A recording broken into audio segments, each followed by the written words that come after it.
Saya yakin Tuhan senang dengan kita pada siang hari ini. Amin Bapak Ibu? Iya. Saya perhatikan tadi sedang jemaat semua tetap semangat walaupun fasilitas kita sangat minim, tapi tidak mengurangi semangat kita. Sebelumnya bersama keluarga kami, saya menyapa kita semua. Selamat siang, Shalom Alehem. Iya, puji Tuhan. Selama ibadah tadi, sambil memuji Tuhan, sambil berdoa, saya merenungkan dan saya mengenang bahwa gereja Tuhan sebenarnya diawali dengan kesederhanaan, ya, tanpa musik, tanpa sound system. Bahkan sepanjang pelayanan Yesus juga demikian. Yesus berulang kali, hampir tiap hari melakukan KKR di lapangan-lapangan, di bukit, di danau, di mana saja. Itu semua tanpa alat. Tanpa alat, tanpa sound system. Saudara, coba bayangkan bagaimana bisa melayani orang ribuan tanpa sound system, ya. Tadi saya juga udah bingung gimana kalau hujan terus selama ibadah ini. Tapi puji Tuhan lumayan reda sehingga suara saya bisa menjangkau yang paling ujung. Tapi coba bayangkan Bapak Ibu, bagaimana waktu Yesus melayani, ya, ribuan orang hadir dalam acara-acara yang mereka selenggarakan tanpa alat, ya. Tapi tidak mengurangi sukacita mereka. Bahkan pada saat murid-murid juga berada di ruang atas Yerusalem, itu pun tanpa alat, tanpa musik. Tapi kuasa Roh Kudus menguasai setiap murid pada saat itu sehingga ibadah dapat berlangsung dengan dahsyat luar biasa. Dan saya yakin justru ketika Tuhan izinkan kondisi-kondisi seperti ini terjadi, itu menguji kita. Semurni apa kita di hadapan Tuhan? Apakah kita langsung lesu ketika kipas angin tidak hidup? Ketika musik tidak ada? Ketika mic tidak bisa kita pakai? Apakah kita lesu atau langsung patah semangat? Dan saya lihat tadi semua sidang jemaat bisa memuji Tuhan dengan baik, bahkan lebih semangat lagi. Amin Bapak Ibu? Iya. Kiranya demikian juga pada saat kita mendengarkan firman Tuhan sebentar. Sekarang pun tanpa apa-apa di layar, ya, tapi kita tetap semangat. Bapak Ibu, beberapa hari yang lampau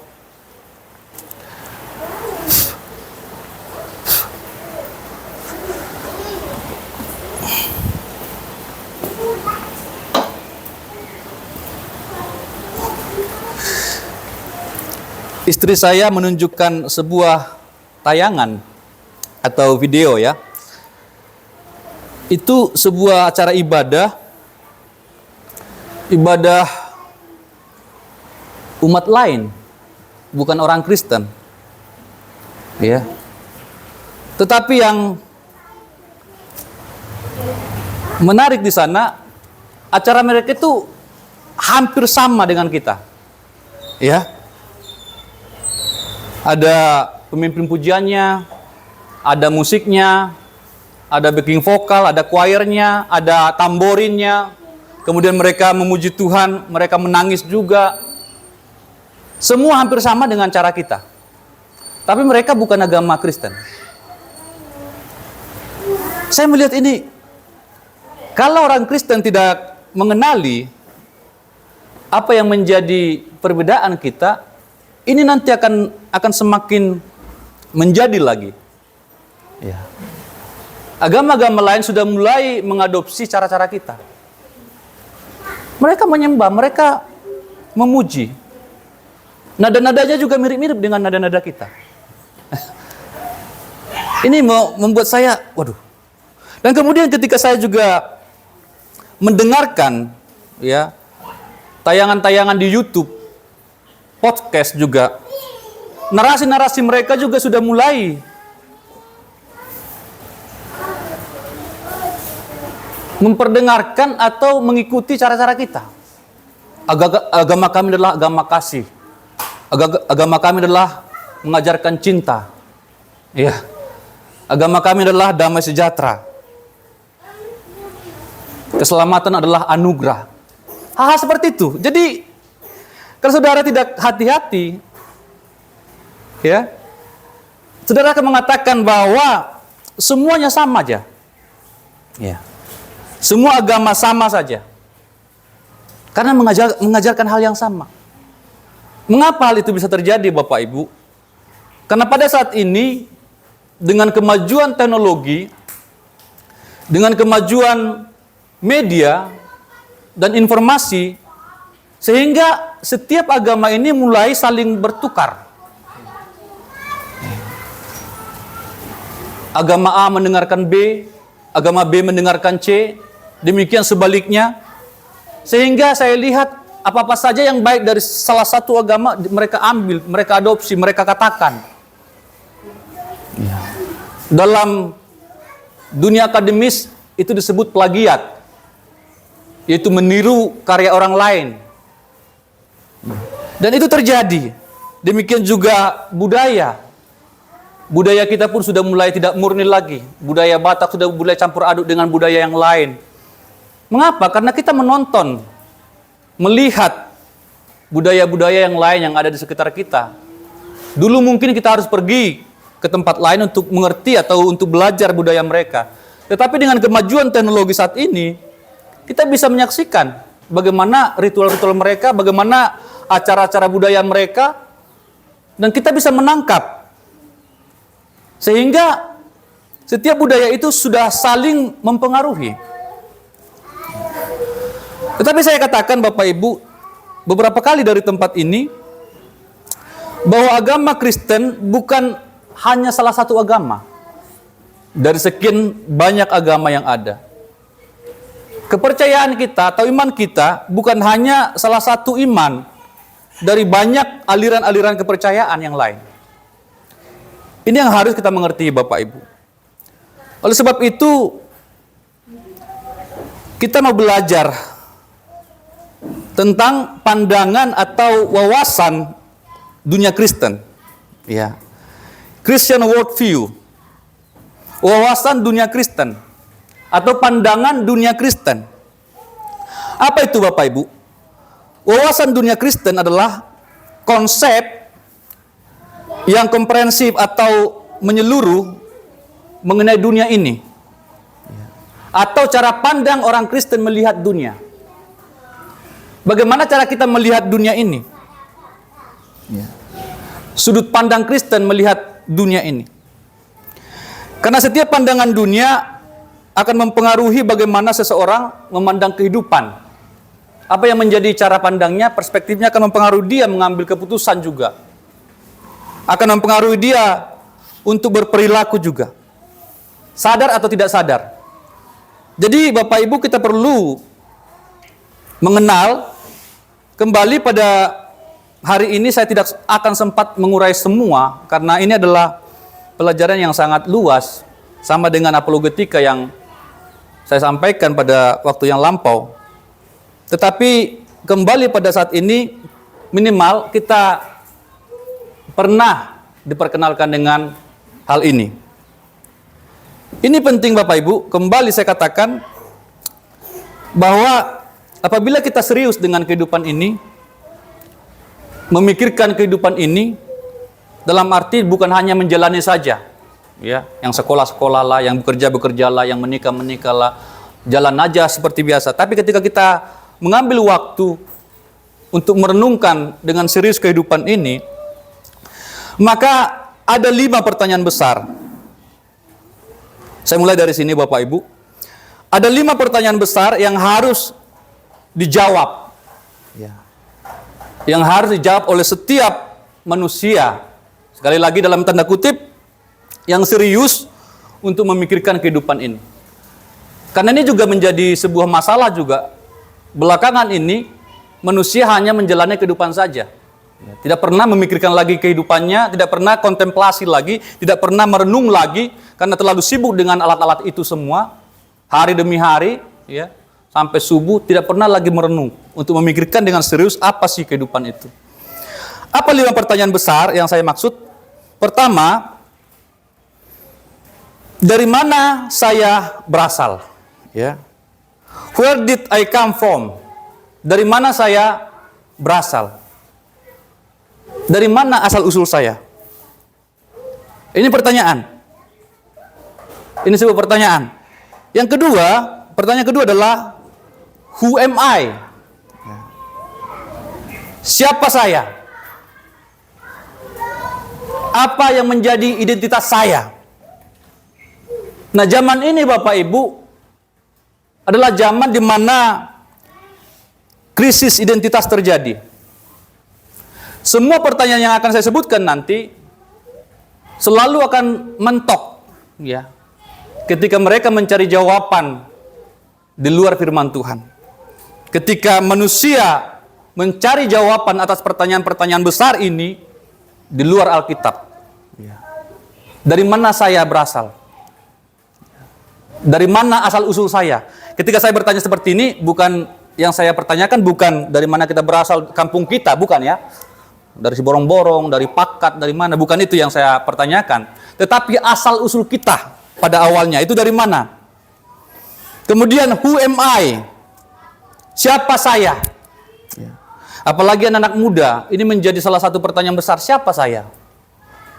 Krisis identitas. Karena pada hari-hari ini Bapak Ibu, ini semakin kacau, manusia semakin kacau. Manusia sudah tidak lagi jelas dengan identitasnya. Dari yang pertama saja, bahkan dia itu spesies apa, sudah nggak jelas. Spesiesnya apa, sudah nggak jelas. Tadi malam disampaikan oleh Pak Gembala juga, mengapa teori Darwin yang sudah terbukti salah, tetapi masih tetap diajarkan hingga pada hari ini. Yang mengatakan bahwa manusia itu adalah berasal dari orang hutan itu, tetap masih diajarkan. Itulah ilmu pengetahuan. Ya. Berarti spesiesnya udah beda. Kemudian yang paling marak saat ini adalah mengenai LGBT. Ini soal gender. Ya. Sudah nggak jelas. Pak Gembala juga tadi malam menyampaikan, ketika saat ini anak lahir, ya, biasanya kan ditanya laki-laki atau perempuan. Ini sudah ada jawaban sekarang. Ketika ditanya pertanyaan semacam itu, jawabannya adalah tunggu dulu, belum tahu. Coba bayangkan. Baru lahir di rumah sakit, ketika ditanya tunggu dulu, belum tahu. Kan ada kemungkinan nanti miring-miring atau belok-belok. Ini hal yang sederhana, mungkin kita ketawa, mungkin kita merasa lucu dengan hal ini. Tetapi ini terjadi pada saat ini. Nggak jelas. Ya? Apakah dia laki-laki atau perempuan? Ketika saya pikirkan ini, saya pikir ini masih jauh. Ternyata ini tidak jauh Bapak Ibu. Dan saya tidak tahu apa sekarang ini sudah ada di tempat kita.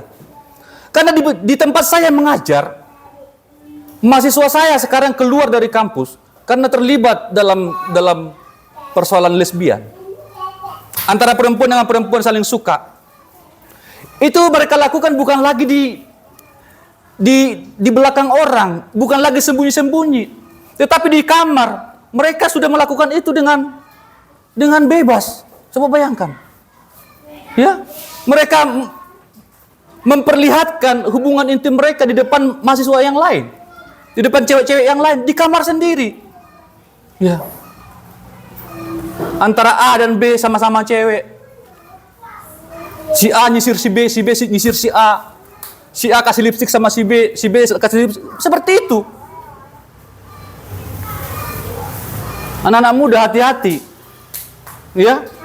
Itu yang dipertontonkan saat ini. Hati-hati. Laki-laki dengan laki-laki. Di tempat saya dulu di Surabaya, itu terjadi.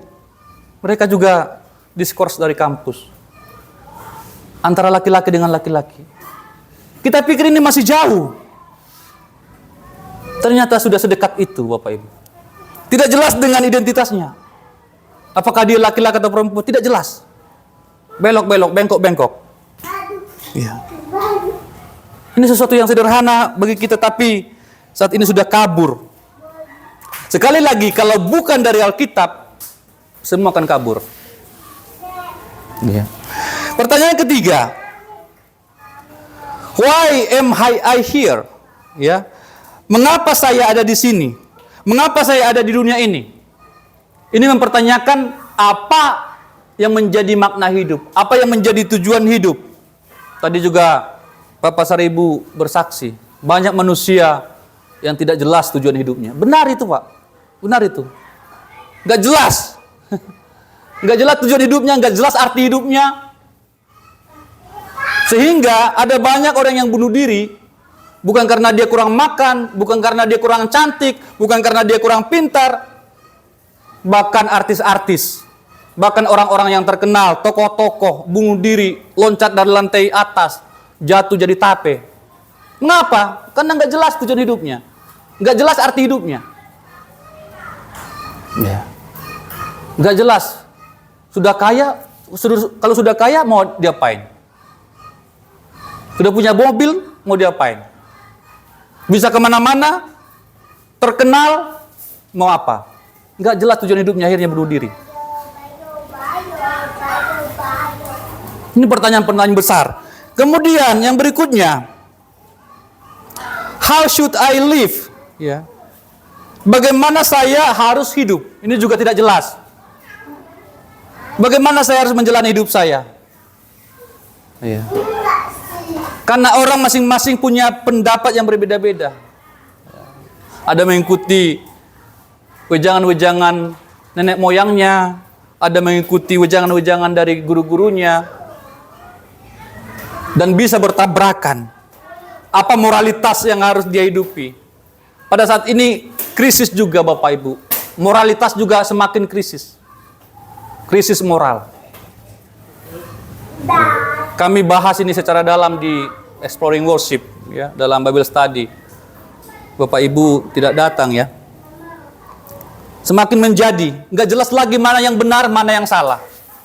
Tidak jelas lagi mana yang hitam, mana yang putih. Nggak jelas lagi mana yang baik, mana yang buruk.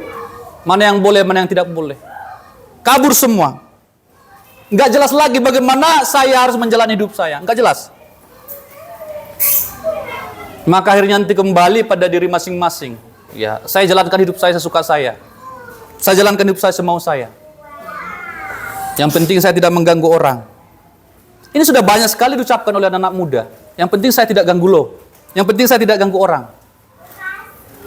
Kalau seperti tadi, mengapa sampai terjadi dosa itu di hadapan banyak orang?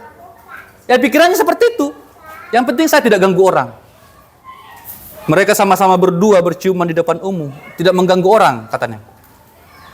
Mereka sama-sama mau, mereka sama-sama suka, mereka jalan seperti itu. Itu bukan orang luar, itu mahasiswa loh. Itu orang teologi. Waduh. Mau gimana lagi? Kemudian yang kelima, where am I going? Ya, kemana saya akan pergi? Artinya, orang juga mempertanyakan setelah hidup ini mau kemana lagi? Apakah ada kehidupan setelah kehidupan yang saat ini? Apakah ada hidup setelah kematian? Ini juga nggak jelas, tidak jelas semua. Ya, pertanyaan-pertanyaan besar ini dicoba dijawab oleh agama-agama, dicoba dijawab oleh filsafat, dicoba dijawab oleh budaya, semua bertabrakan. Semua bertabrakan. Tetapi kita, puji Tuhan, memiliki Alkitab yang luar biasa. Amin, Bapak Ibu. Amin. Amin. Ya. Ini adalah kitab suci yang paling konsisten untuk mengajarkan semua pertanyaan itu, untuk menjawab semua pertanyaan tadi secara koheren. Ya. Dari sinilah kita menemukan wawasan dunia Kristen. Dari sinilah kita menemukan bagaimana cara kita memandang semua permasalahan-permasalahan kehidupan itu. cara pandang dunia Kristen, wawasan dunia Kristen itu dari Alkitab. Makanya Bapak Ibu, anak-anak muda, upayakan tetap baca Alkitab. Upayakan. Ya. Ambil waktu untuk baca Alkitab. Karena saudara akan semakin bingung ketika mendengarkan yang sampaikan tadi di awal. Saudara mendengarkan agama A sepertinya baik, agama B sepertinya baik, filsafat A sepertinya bagus, filsafat macam-macam. Sekarang dijajakan di media itu. Terus mau pilih mana? Kok kayaknya lebih baik itu daripada yang kami punya. Itu kalau saudara tidak mengerti. Tidak mengerti. Jadi, saya masuk saja. Apa itu wawasan dunia Kristen? Sebenarnya Bapak Ibu, gambaran besar ini sebenarnya hanya dibagi dalam 4 konsep. Nah, ini nanti akan membantu kita untuk melihat secara keseluruhan. Ya. Dan ini juga akan menjawab 5 pertanyaan yang sangat sukar tadi. Pertanyaan penting dan sangat sukar itu yang tidak bisa dijawab oleh filsafat apapun secara tuntas. Yang tidak dapat dijawab oleh agama apapun secara tuntas dan berkesinambungan. Yang komprehensif tadi. Ya. Tidak dapat dijawab secara utuh. Tetapi Alkitab kita menjawab dengan utuh. Ya, menjawab dengan utuh. Kalau kita perhatikan Alkitab kita Bapak Ibu, ya, Alkitab yang tebal ini sebenarnya hanya ada 4 konsep di sana. Dan 4 konsep ini akan menjawab pertanyaan-pertanyaan tadi. Ya, pertama adalah konsep penciptaan. Ya, ini yang pertama ya. Ini konsep besarnya, penciptaan. Creation, penciptaan. Kita orang Kristen percaya tentang penciptaan. Nah, ketika bicara tentang penciptaan, itu menyangkut 2 hal, ya. Menyangkut 2 hal Bapak Ibu. Pertama ada pencipta, dan kedua ada ciptaan. Ya. Dan pencipta ini berbeda dengan ciptaan. Pencipta itu adalah kita sebut Allah, ya. Allah yang mencipta. Kemudian selain daripada Allah, semua yang ada adalah ciptaan. Nah, kalau kita perhatikan Bapak Ibu, langsung saja ya, kita langsung bisa melihat bahkan di ayat pertama Alkitab kita, langsung ditunjukkan itu ya. Coba Desi, bantukan. Kejadian pasal 1 ayat 1. Demikian firman Tuhan, pada mulanya Allah menciptakan langit dan bumi. Iya, pada mulanya Allah. Ya. Jadi yang ada pada mulanya itu adalah Allah. Jadi sebelum segala sesuatu ada, yang adalah Allah. Jelas sekali. Kemudian Allah itu mencipta, membuat yang tidak ada tadi menjadi ada. Dalam bahasa Latinnya itu creatio ex nihilo, menciptakan dari yang tidak ada menjadi ada. Kalau kita memahami ini saja Bapak Ibu, kita sudah sangat lega sebenarnya. Ya. Jangankan memperbanyak yang sudah ada, mengadakan yang tidak ada pun Allah mampu. Amin. Amin. Iya. Kalau di rumahmu tidak ada beras, Allah mampu mengadakan. Amin. Kalau di rumahmu tidak ada lagi gula, Allah mampu mengadakan. Iya. Apalagi masih ada. Waduh. Harusnya kita lebih aman. Karena semua ini tadinya tidak ada, Bapak Ibu. Pernah tidak ada. Lalu kemudian dari kekekalan Allah itu mencipta. Menciptakan langit dan bumi. Dan di sini kita melihat bahwa pencipta, yaitu Allah, itu berbeda dengan ciptaan. Mengapa saya tekankan ini? Karena ada juga pandangan dunia yang lain, namanya panteisme. Panteisme itu tidak membedakan antara Allah dengan ciptaan. Mereka mengatakan bahwa segala sesuatu adalah Allah. Manusia adalah Allah, kursi-kursi adalah Allah, gunung-gunung adalah Allah, semua adalah Allah. Itu panteisme. Itu salah satu pandangan dunia, panteisme. Nah, kita tidak setuju dengan itu. Karena di Alkitab jelas bahwa ada Allah sebagai pencipta dan ada langit dan bumi dan segala isinya sebagai ciptaan. Ya. Ada ciptaan yang terlihat dan ada ciptaan yang tidak terlihat. Allah yang menciptakan. Dan dalam hal ini pencipta, saya katakan itu bukanlah ciptaan. Pencipta itu berbeda dengan ciptaan. Ciptaan berbeda dengan pencipta. Mengapa ini penting? Karena banyak juga manusia yang tidak bisa membedakan antara pencipta dengan ciptaan. Dalam arti, mereka menciptakan sesuatu, kemudian mereka menyembah kepada ciptaan itu. Ya. Menciptakan patung, mereka menyembah patung. Menciptakan ini, mereka menyembah itu. Berarti mereka tidak bisa membedakan yang mana Allah, yang mana yang bukan Allah. Ya. Yang namanya Allah itu adalah yang menciptakan. Segala sesuatu yang diciptakan itu bukan Allah. Artinya tidak mungkin kita sembah. Amin ya? Amin. Iya. Ada banyak orang-orang di luar sana yang menyembah yang bukan Allah. Diciptakan sendiri, itu dikatakan dalam Yesaya juga. Dari kayu diciptakan, dari kayu dibuat, diukir, disembah.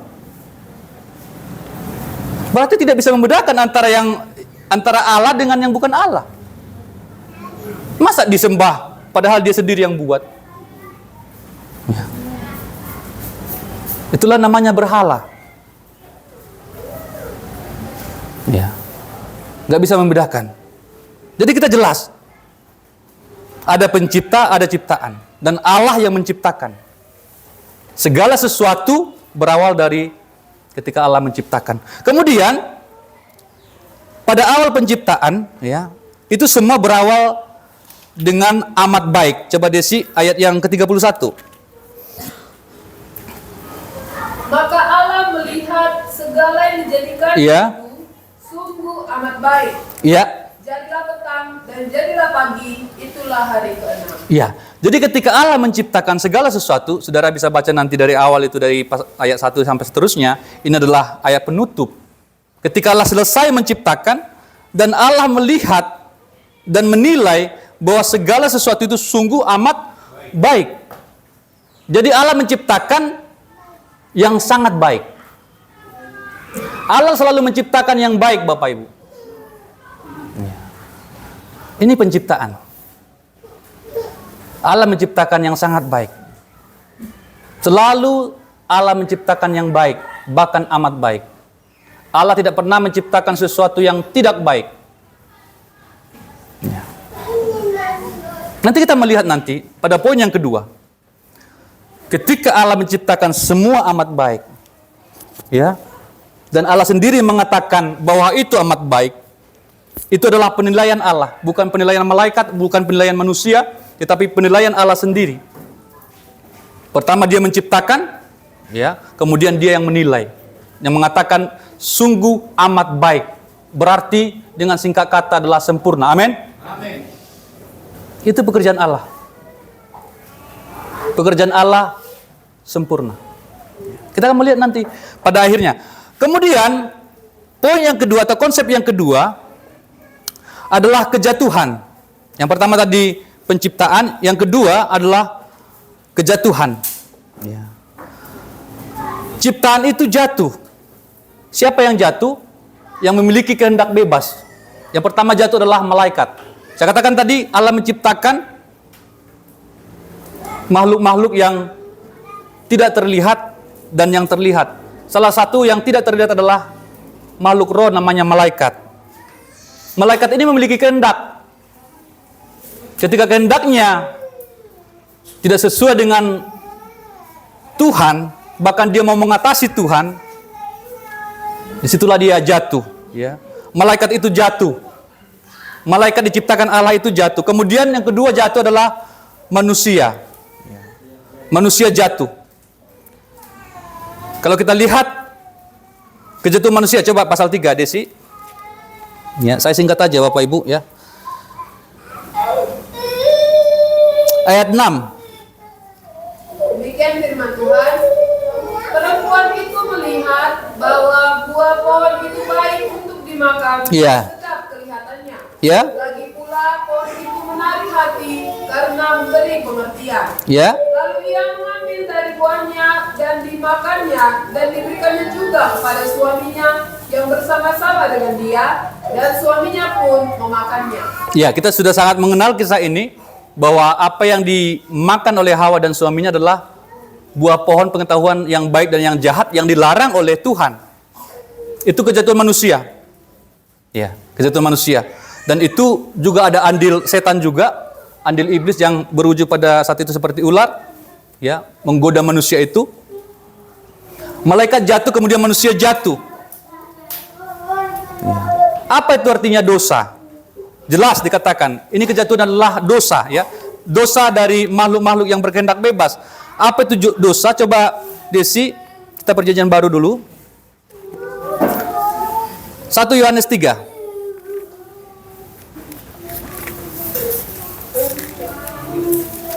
Jadi bagi kita jelas sekali semua Bapak Ibu ya.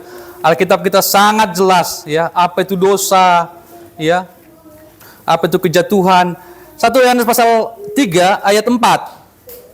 Demikian firman Tuhan, setiap orang yang berbuat dosa, Iya. melanggar juga hukum Allah, sebab dosa ialah pelanggaran hukum Allah. Ya, dosa ialah pelanggaran terhadap hukum Allah. Jadi Alkitab kita sangat jelas Bapak Ibu. Ketika dikatakan dosa, apa itu dosa? Jelaskan, didefinisikan. Apa itu iman? Didefinisikan. Apa itu pengharapan? Didefinisikan. Apa itu kasih? Didefinisikan. Semua dijelaskan. Makanya kita sangat kagum dengan Alkitab kita. Amin Bapak Ibu. Kitab suci yang lain samar-samar. Apa konsep mereka tentang dosa? Apa konsep mereka tentang keselamatan? Apa konsep mereka tentang sorga? Masa bertabrakan nanti? Udah di sorga masih lagi ada seks katanya. Aduh.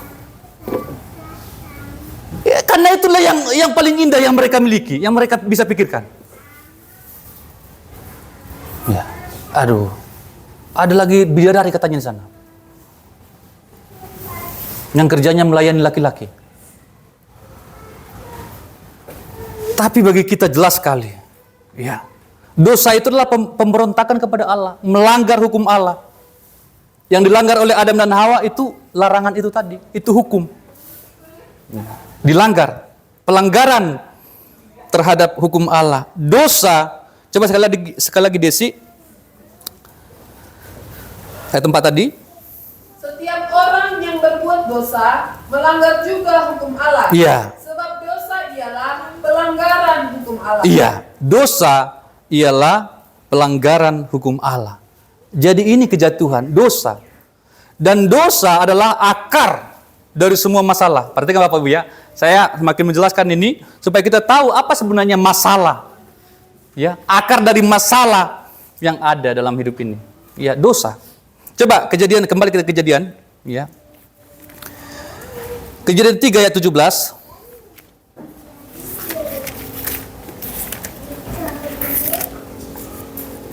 Lalu firman-Nya kepada manusia itu, karena engkau mendengarkan perkataan istrimu, Iya. makan dari buah pohon yang telah kuperintahkan kepadamu, jangan makan daripadanya, Iya. maka terkutuklah tanah karena engkau. Iya. Dengan bersusah payah engkau akan mencari rezekimu dari tanah seumur hidupmu. Iya. Semua dikutuk nanti. Saudara bisa baca nanti di rumah, semua dikutuk.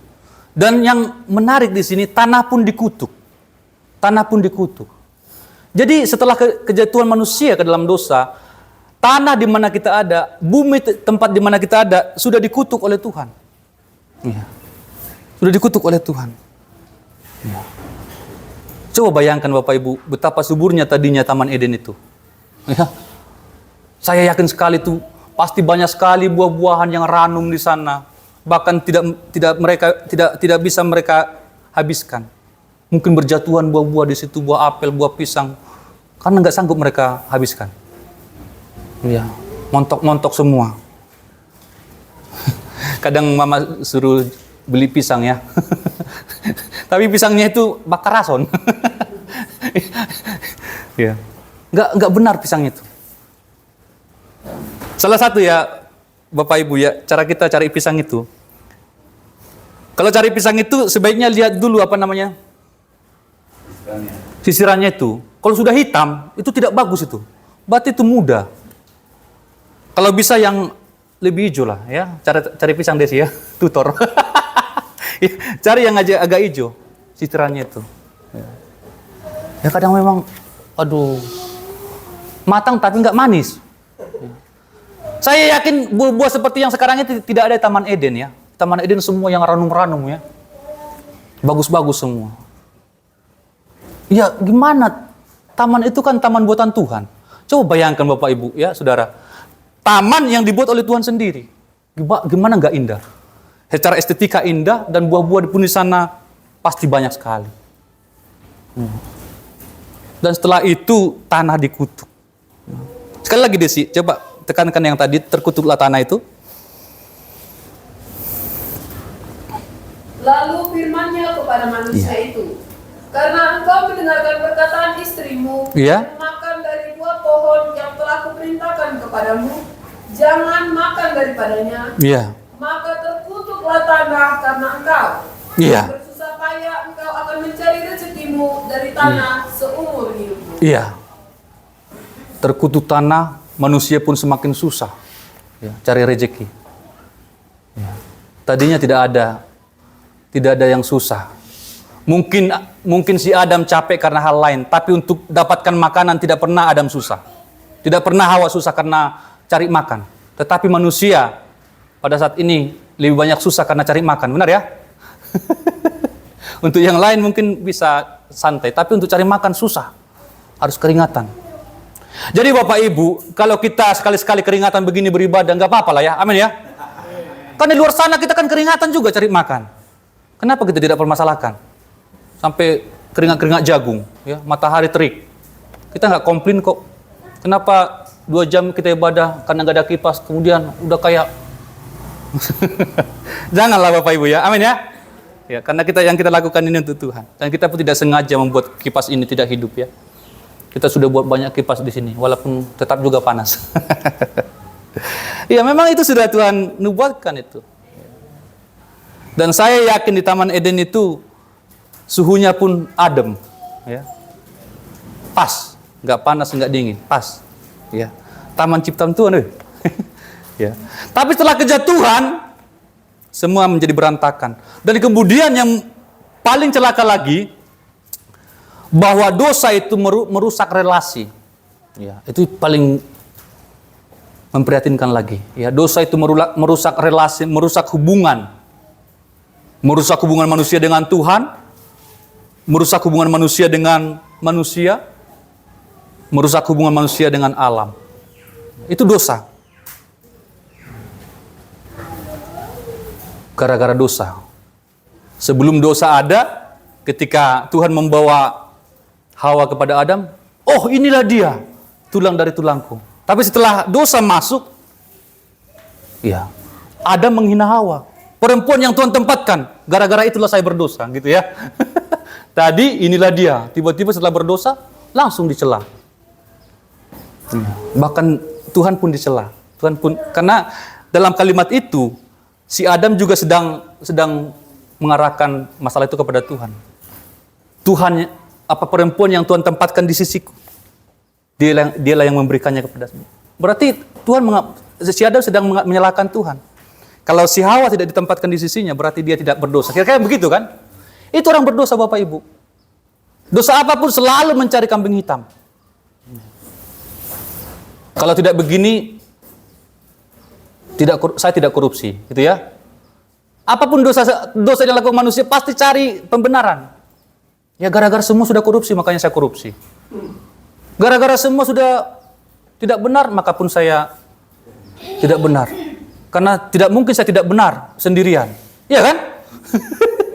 Kalau saya tidak benar sendirian, ya saya nanti dipecat. Nah itu manusia. Selalu mencari alasan. Itu terjadi dari masa Adam. Ya. Hubungan dengan manusia rusak, hubungan dengan alam pun rusak. Itu kejatuhan yang kedua. Pertama tadi penciptaan, kedua kejatuhan, dan ketiga penebusan. Allah mencipta, makhluk itu jatuh, kemudian di sini penebusan, Allah yang melakukan penebusan itu. Tadi saya katakan bahwa dosa adalah akar masalah, tetapi Tuhan memberikan solusi, yaitu penebusan, redemption. ya, penebusan. Tuhan menebus ciptaannya. Dan itu sudah dinubuatkan di pasal yang sama juga, ayat 15 Desi. Ya. Pasal 3 ayat 15, kejadian tadi. Aku akan mengadakan permusuhan antara engkau dan perempuan ini, Iya. antara keturunanmu dan keturunannya. Keturunannya akan meremukkan kepalamu, dan engkau akan meremukkan tumitnya. Ya, yang Bapak Ibu yang ikut PA kita, saya sering sampaikan ini, bahwa ini adalah nubuatan tentang Yesus Kristus. Ya, nubuatan tentang keselamatan yang akan diperoleh. Padahal itu masih di pasal yang sama, Bapak Ibu. Ya, pasal yang sama itu di pasal 3. Kemudian sebenarnya di pasal yang sama juga tipologi dari nubuatan itu sudah dilaksanakan oleh Allah sendiri. Coba ayat 21 Desi. Dan Tuhan Allah membuat pakaian dari kulit binatang untuk manusia dan untuk istrinya itu, Iya. lalu mengenakannya kepada mereka. Ya, kita tahu bersama bahwa tadinya mereka menyemat daun pohon ara, kemudian Tuhan ganti itu. Ya, dengan kulit binatang. Ini juga adalah tipologi dari penebusan itu. Berarti Tuhan yang melakukan, Tuhan yang berkarya untuk penebusan itu. Kemudian penggenapannya itu di Perjanjian Baru. Coba Yohanes 1 ayat 29. Kita cepat Desi. Yohanes 1 ayat 29. Pada keesokan harinya, Yohanes melihat Yesus datang kepadanya. Iya. Dia berkata, lihatlah anak domba Allah yang menghapus dosa dunia. Iya. Tambahkan 19 ayat 30. Kitab yang sama.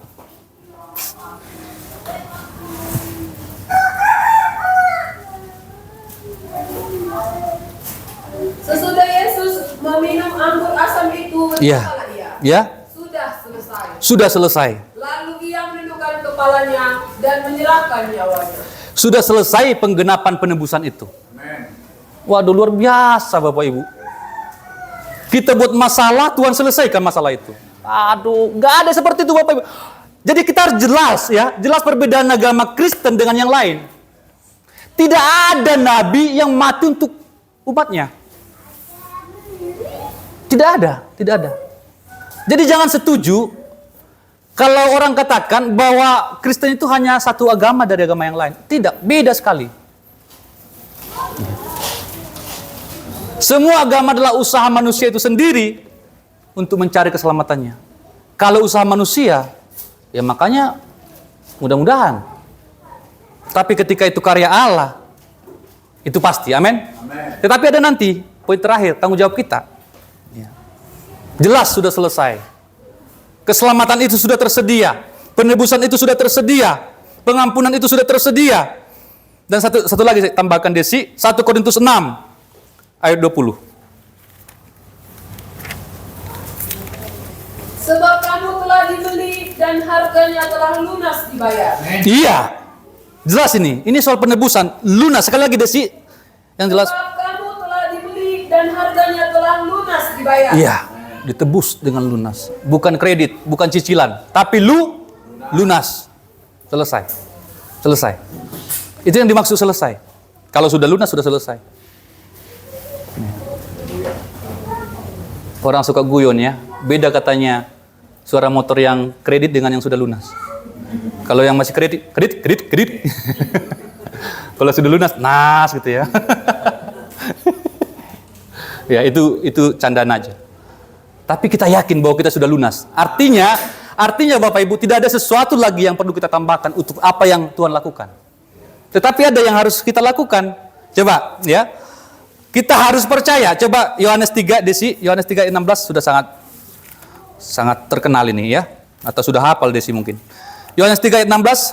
Karena begitu besar kasih Allah akan dunia ini. Iya. Sehingga ia telah mengaruniakan anaknya yang tunggal. Supaya setiap orang yang percaya kepadanya tidak binasa, melainkan beroleh hidup yang kekal. Iya, manusia diminta percaya saja. Percaya. Kemudian yang berikutnya, Kisah Para Rasul. Pasal 3 ayat 19-20. Kisah Para Rasul pasal 3 ayat 19 dan 20. Karena itu sadarlah dan bertobatlah, supaya dosamu dihapuskan. Iya. Agar Tuhan mendatangkan waktu kelegaan Iya. dan mengutus Yesus yang dari semula diuntukkan bagimu sebagai Kristus. Amin. Ya. Kita harus sadar Bapak Ibu. Kalau orang tidak sadar, tidak mungkin dia dalam bertobat.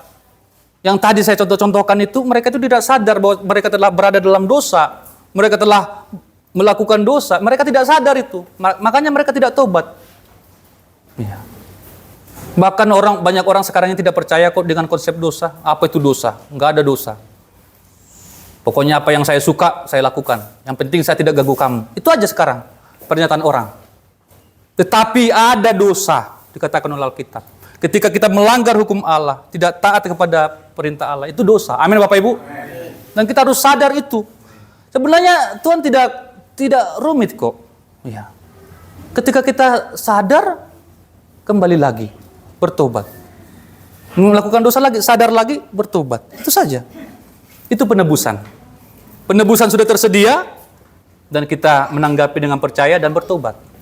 Ya. Jelas sekali. Tadi pertama apa? Penciptaan. Kedua, kejatuhan.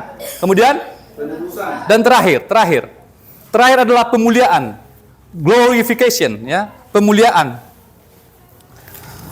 Itu dimulai dengan janji pemulihan. Coba Desi, Kisah Para Rasul tadi, pasal 3, ayat berikutnya, ayat 21. Kristus itu harus tinggal di sorga sampai waktu pemulihan segala sesuatu. Iya. Seperti yang difirmankan Allah dengan perantaraan nabi-nabinya yang kudus di zaman dahulu. Perhatikan Bapak Ibu ya. Jadi karya Tuhan itu begitu nyata dalam kekristenan kita. Tadi penciptaan itu karya Allah. Benar ya?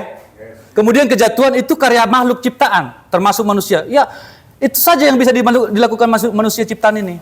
Yang melakukan kesalahan, memberontak, jatuh, berdosa. Itu karya manusia. Jangan libatkan Tuhan dalam kejatuhanmu. Amin. Karena ada orang-orang juga melibatkan Tuhan dalam kejatuhannya. Ya, itu waduh. Luar biasa, ya. Kejatuhan kita, kejatuhan manusia, kejatuhan malaikat, murni kesalahan malaikat, murni kesalahan kita. Ya. Gak usah libatkan Tuhan. Tidak mungkin Tuhan menyebabkan kita jatuh. Ya. Gimana caranya itu? Gak logis itu ya. Jadi jangan libatkan Tuhan dengan kejatuhan kita. Ya. Itu saja yang lakukan manusia, jatuh. Kemudian karya Allah lagi penebusan. Ya. Itu karya Allah. Sudah selesai dikatakan tadi. Tetapi kita diminta untuk percaya pada Kristus dan kita bertobat dari dosa-dosa kita. Kemudian pemuliaan. Ini juga Tuhan janjikan bahwa janji pemulihan akan digenapkan. Dan kemudian kita juga mendapatkan janji bahwa kita akan dimuliakan bersama dengan Kristus. Ini sudah kita pelajari dalam Exploring Worship juga ya. Roma pasal 8 ayat 30 Desi.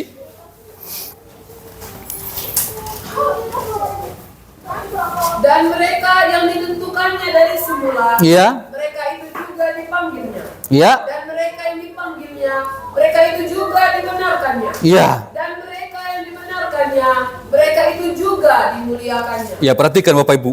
Itu semua kata-kata pasif ya. Ditentukan itu pasif ya. Kita pasif di sana. Kemudian dipanggil kita pun pasif. Kemudian dibenarkan kita pun pasif. Artinya kita benar karena dibenarkan. Amin. Kita kudus karena dikuduskan. Bahkan kita mulia, yang terakhir tadi juga dimuliakannya. Kita mulia karena dimuliakan oleh Tuhan. Ya, bukan karya kita. Murni karya Tuhan.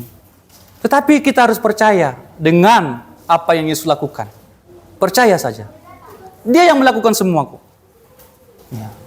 Kalau kita mau jujur, siapa sih yang berani menganggarkan kehebatannya, kesuciannya, kesetiaannya di hadapan Tuhan? Siapa? Coba. Kalau mau jujur dengan hati kita. Siapa mau berani menganggarkan karena saya setia, karena saya suci, karena saya benar? Enggak ada Bapak Ibu. Semua karya Tuhan, amin? Itu yang dimaksud dengan anugerah. Ya. Enggak ada yang lolos Bapak Ibu. Kalau Tuhan memberikan kita syarat atau kualifikasi, enggak ada yang lolos. Bahkan kehadiran kita hingga pada saat ini, itu semua karena karya Tuhan. Dan kita dijanjikan kemuliaan ini.